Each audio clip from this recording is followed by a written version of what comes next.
it feels pretty good to say that you hustle, right? It feels pretty good to be like, yeah, I get a lot done. I'm awesome. Like, I'm so productive. I filled my day with tasks and I just knocked them all out and whatever. And in fact, like on social media, whatever, Instagram, whatever, there's this total hustle culture, especially in the entrepreneurship space, in the startup space, in the marketer space. That like, oh yeah, like I'm hustle, like I'm a hustler, like I hustle, whatever, like hustle and grind, all of that.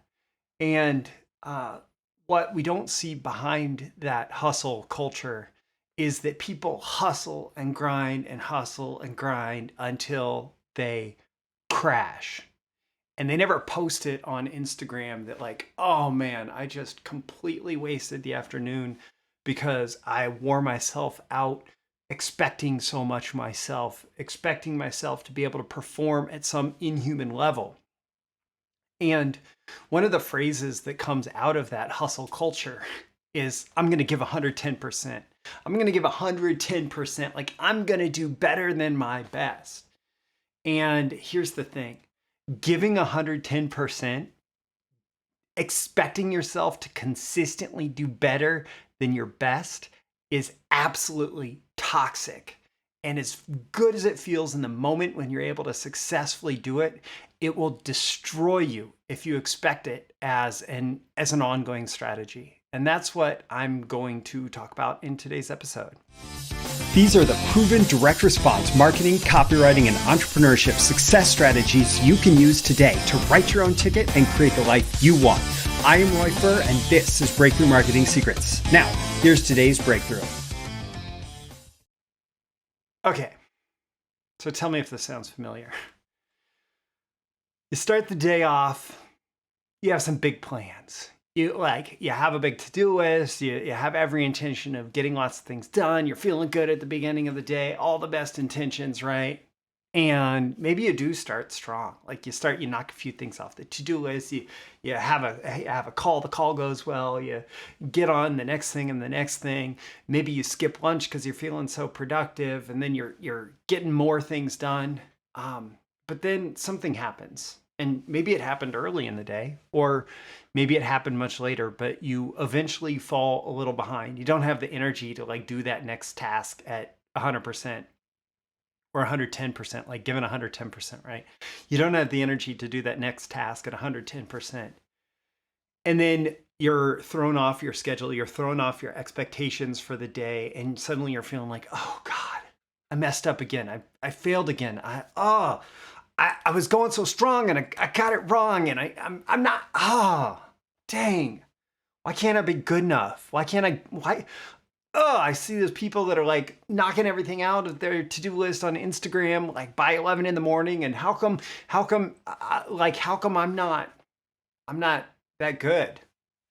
And you crash and you feel freaking terrible for the rest of the day, and maybe the next day, and maybe the next day, and you just have this long recovery period from like sprint until you crash, and then it takes forever to like get back on your feet again. And it's this constant cycle of I'm gonna do it, I'm gonna figure it out, I'm gonna figure out how to give 110%, and then you do it for a minute, and then you crash and you feel like you are a worthless, miserable human being, and it takes you forever to get back, and then you do it again, and then you crash again, and it's just an endless cycle, right? That's so familiar to me and pretty uncomfortable. But like that's what hustle culture tells you that you should be good enough to do. That's what hustle culture tells you that you should expect of yourself, that you can give 110%, which, like, by definition, there is not 110% of your best. Your best is your best. And you cannot do 110% of your best. You can do 100% of your best, maybe, but what's happening is you're glorifying this unrealistic standard. And yeah, Instagram glorifies unrealistic standard. Newsflash, right? The culture on Instagram, the culture on social media glorifies an unrealistic standard. Surprise, surprise.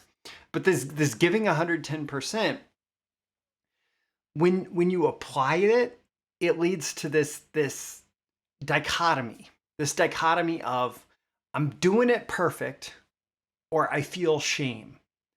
I'm doing it perfect or I feel shame. And the moment that things are not perfect, you're feeling like, oh, I'm a terrible human being. I'm not good enough. I'm flawed. Fundamentally, something is wrong with me. I don't understand why I'm so screwed up. And as entrepreneurs, we are immersed in this culture pretty much all the time. Like that is the entrepreneurship culture. And I recently started with this new like coaching. It's not a new service, but I newly started with this coaching service called Commit Action. And instead of like big picture coaching, which I've done a lot recently and in the past, this is very, very focused on actions and committing to very specific actions. And the founder of this is Peter Shallard. And he taught this concept of perfection or shame as splitting.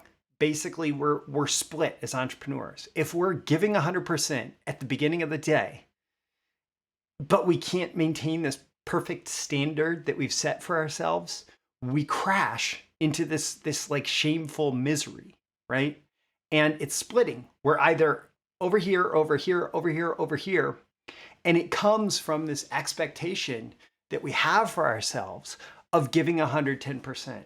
Now, I didn't have the perfect language for this or the perfect understanding of this, but I was going through one of the member webinars that they offer to people who are part of their coaching service. And Peter was talking about in his work, he actually has a separate business, existed before Commit Action, that was Shrink for Entrepreneurs. And he's not really taking on new people for that, but he has a few people that he still works with. And that's like more ongoing, like deep coach, actually psychologist work with him. And he said one day he reached out to one of his clients and he said, how are you doing today? And the client said, right now I'm at 7 out of 10, but if I have a few more days, if I have a bunch of days like this, I might actually build something. Now, it's a very humble statement, right? Like I'm at 7 out of 10. If I have a bunch of days like this, I might actually build something. And it is kind of deceptive because according to Peter, that guy went on to build his company to a valuation that he was able to sell it for $90 million. So a bunch of 7 out of 10 days lined up is a $90 million exit. So you don't get that from the splitting, from the perfection or shame dichotomy. You don't get that from hustle and grind and then crash and hustle and grind and then crash. You get that by being able to do 70% consistently day after day. 70%. Even if you don't hit 70%, maybe you hit 60%, maybe some days you hit 80%. But if you're aiming for 70%, you're going to be a lot more forgiving of yourself. You don't need to be perfect every day. Sure, there's going to be periods of time where you're like super productive, and there's going to be periods of time where you're not. But if you think about this like fitness, right? Somebody who runs a marathon is not going to run at the same speed as a sprinter. And most success, most business success, most any success is more like a marathon than a sprint, right? So if I'm trying to achieve whatever long-term goal that I have for myself, and I'm constantly trying to sprint and then stopping and being winded and having to catch my breath, and then sprinting and stopping and being winded and having to catch my breath, man, that's hard. But if I expect it to be more like a marathon where I'm not going to run as fast as I can, maybe I'm going to have periods of time where I have intervals where I'm running faster and then backing off and running faster and backing off. But my overall aim is to hit 70% consistently. That starts to be very powerful. And I'll tell you the exact same thing. Like the exact same thing applies to muscle building It applies to any kind of muscle, but I have an interest, a personal interest in getting really good at kettlebells. And I study Strong First, which is run by Pavel Tatsuin, who was one of the people that actually introduced kettlebells to America and made them popular. And he really focuses on how to build strength and research-based strength building approaches. And one of the things that they really focus on is you really do not want to be going for your 1 rep maximum, your 110%, with any kind of regularity. Yes, maybe when you reach that moment in your training where you're like at competition, that's when you go to break your 1 rep maximum record. That's where you go to do 110%. But most of the time when you're training, you're aiming for 7 out of 10. You're aiming for maybe 8 out of 10. You're not aiming for your 1 rep maximum. You're lifting heavy, but not as heavy as you can. And importantly, you're not doing it 7 days a week. Yes, you can go a little bit lighter and you can do things 7 days a week, but you lift heavy 3 days a week. 2 to 3 days a week. Lifting heavy is how you build muscle. It's how you build strength. That means there's a lot of recovery time. There is a lot of recovery time, and that's how our bodies work. Now, you can be more effective by having those lifting heavy times and then having some active recovery, lift heavy, active recovery, which is the same as the 70% approach, the 7 out of 10 approach.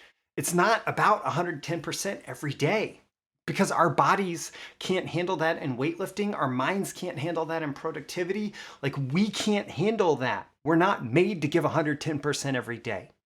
From time to time, we may try to beat our best. From time to time, we may try to go better than 100%. But on a sustainable, like regular basis, what we need to be focused on is consistency, and consistency at a level where we are pushing ourselves a little bit, we're being a little bit uncomfortable on a regular basis, but we are not forcing ourselves to some unrealistic standard of perfection. And then focus, like what this allows you to do, is it allows you to do less, but do your less better. And so, like in the commit action coaching, one of the things that they do is they make you define what is most important, and they make time with you for what is most important. And they also acknowledge that there has to be some recovery time in there.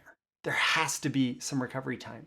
So you cannot block your entire day. In fact, one of the things that they teach is that you block your important time in the morning, but you give yourself flexibility in the afternoons. Because if you're going to give 7 out of 10 every day and be able to maintain that 7 out of 10 pace, then you can't fill your day from dawn to dusk, like expecting this like massive productivity surge, and then wake up the next day and do it again, and wake up the next day and do it again. And so you have to focus on what's really important. What do I need to get done? How can I make sure that I get that done? And then give myself some flexibility, give myself some time for recovery, give myself some time for rest, make sure that I eat lunch. I mean, these things are important, right? And it's not about giving 110%, because you will continually wear yourself out over and over and over and over again if you are not building in space for you to just back off. If you're trying to force yourself to sprint all the time, if you're trying to force yourself to give 110%, you are going to blow up at some point. It's going to be soon. It's going to be sooner. It's going to be later. Blowing up may not actually diminish your productivity, but it may ruin your health. It may ruin your personal relationships. It may ruin whatever if you're just a total workaholic and you're still giving 110% at work, but you don't have time or energy for anything else. Or you're going to give 110% everywhere and you're going to blow up everywhere. Whatever it is, that giving 110% mentality is toxic and it will hurt you. And so instead, think about, what is really important for me to get done? How can I make sure that I get that done? But then how can I give myself some forgiveness and flexibility and understanding when the million things that I could be doing don't also get done? The things that I would do if I had, 110%, if I had an extra hour every day, if those don't get done because I don't have an extra hour every day?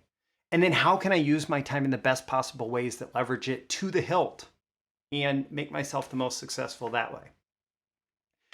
And I will say, like, as a Commit Action member, they do have a refer a friend program. So I've set it up. If you go to breakthroughmarketingsecrets.com/commit-action, it will take you to a special page where you get $150 off. I also get credit too as a member. I don't get paid, but I get a discount in the future. So breakthroughmarketingsecrets.com/commit-action if you do want to learn more about their approach. But either way, like, think about these principles and think about how, if you are able to consistently, here's a little bit of math that I did, right? Like, if we do this 110% approach, and that's 11 out of 10, right? Like, crank the dial up to 11. If we do this 110% approach and we are able to do 11 one day, but then we have a bunch of days that are like 1, 2, and 3 for the rest of the week. Let's say we average 2 for the rest of the week. So we have 11 plus 2 plus 2 plus 2 plus 2, we have 19. Well, if we could do 7, if we could hit 7 3 days a week, that's already 21. That's already ahead of where we're at from this like perfection or bust mentality of giving 110%. And, you know, I buy into this because it's a sane approach to productivity. And honestly, it's not that different from anything that I've told you before, but it's much more direct. Like, back off the hustle and grind mindset. Back off trying to give 110% all the time. Yes, occasionally you're going to sprint and you are going to give 110%. You're going to find a new personal best. You're going to have a massively productive hour or morning or day or even week. But you have to give yourself time to back off, because that is not sustainable on an ongoing basis, or you're going to kill yourself metaphorically, or maybe even literally. I hope not. But it's just like, I want better for you. And the way that you actually do better for yourself is you don't try to do quite what you're trying to do when you're trying to give 110%. That's my thoughts for you today. Leave a comment with this episode. Let me know on a scale of 1 to 10 how valuable you found it. And if you give a 7, I'll count that as an 11. Yeah, leave that comment below, along with any takeaways, action items, insights, whatever. Also, tap that like button before you go so you get more content like this delivered to you. And so the magical algorithms of the internet will share it with more people like you who will find it valuable. You can share it with folks directly in your life who would get value from it.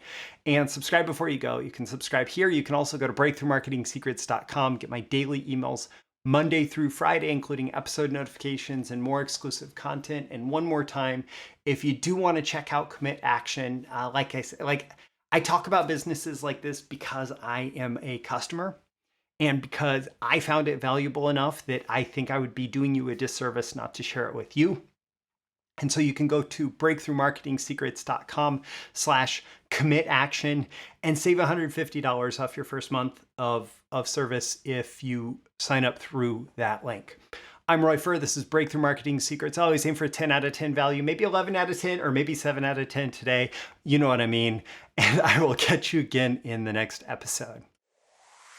Thank you once again for tuning in to this daily episode of Breakthrough Marketing Secrets. Remember, check out the links with this episode for even more value. Now make sure you like, comment, share, subscribe, and engage in every way you can to keep this show going and growing and delivering daily value to you. I'll catch you soon for your next big breakthrough.